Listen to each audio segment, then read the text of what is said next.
మిత్రులారా, భారతదేశం ఈ అంశాన్ని ఒక ప్రత్యేక దృక్పథంతో చూస్తుంది.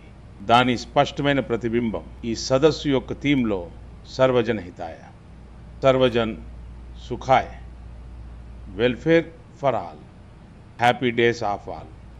ఇదే మన బెంచ్ మార్క్. ఏఐ కోసం మానవుడు కేవలం ఒక డేటా పాయింట్గా మారిపోకూడదు.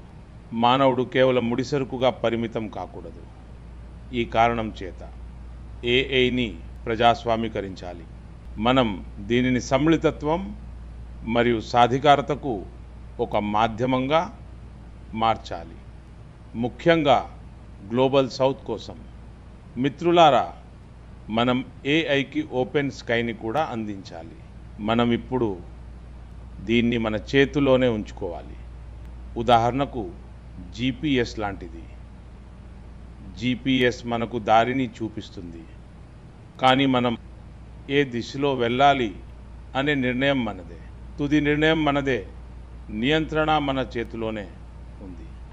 ఈరోజు మనం ఏఐని ఏ దిశలో నడిపిస్తామో అదే విధంగా మన భవిష్యత్తు నిర్ణయించబడుతుంది.